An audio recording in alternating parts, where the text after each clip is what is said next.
Analysis करेंगे कि neural level पे क्या चीज़ें आपके अंदर होती हैं। तो मान लीजिए कोई टीचर है और वो वाइट बोर्ड पे अपना कुछ उन्होंने इन्फॉर्मेशन लिखी। ये मान लीजिए कोई टीचर है, तो आप सोचिए टीचर जो इन्फॉर्मेशन लिख रहे हैं बोर्ड पर, क्योंकि इनके अंदर जो ब्रेन है, इसको मैं एनहांस करके दिखाऊंगा। इनके ब्रेन में कुछ इन्फॉर्मेशन स्टोर्ड है, कुछ कहीं ना कहीं, क्योंकि जो भी वाइट बोर्ड पे टीचर लिख रहे हैं वो जो इन्फॉर्मेशन है वो इन्फॉर्मेशन कहीं ना कहीं इनकी ब्रेन में स्टोर है। प्लस एक माइंड का भी यहाँ पे कॉन्सेप्ट है। माइंड को आप ऐसे मान लीजिए कि एक आइसबर्ग की तरह है, और ये हो गया आपका conscious mind, this is subconscious and this is unconscious mind. तो आपने गूगल ड्राइव के बारे में सुना होगा। जैसे गूगल ड्राइव है तो उसमें आपकी जो डेटा है उसको आप रिमोट गूगल के जो सर्वर्स हैं उस पर अपलोड कर सकते हैं, और जब आपको ज़रूरत पड़े तो वहाँ से आप इन्फॉर्मेशन को रिटेन कर सकते हैं। तो हमारा जो माइंड ब्रेन सिस्टम है वो ऐसा ही है। Mind is just like the Google drive, आप ऐसे सोचें, जिसमें पूरे यूनिवर्स की इन्फॉर्मेशन रखी हुई है।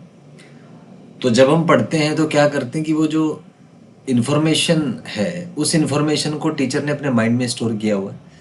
तो टीचर जब क्लास लेने आते हैं तो ये अपने माइंड से, अपने गूगल ड्राइव से वो इन्फॉर्मेशन ब्रेन तक ट्रांसफ़र करते हैं, और ब्रेन आपके हाथों को इंस्ट्रक्शन देता है और वो इन्फॉर्मेशन आप बोर्ड पे लिख देते हैं। So this is the neural pattern, neural plus the psychological.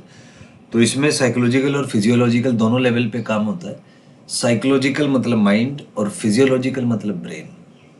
तो ये जो टीचिंग का प्रोसेस है इसमें दोनों ही चीज़ें इंक्लूडेड है, mind and the brain itself. और ये दोनों चीज़ें अगर एक कोऑर्डिनेशन में काम करें तभी टीचर अच्छे से इंफॉर्मेशन क्लास में लिख पाएगा।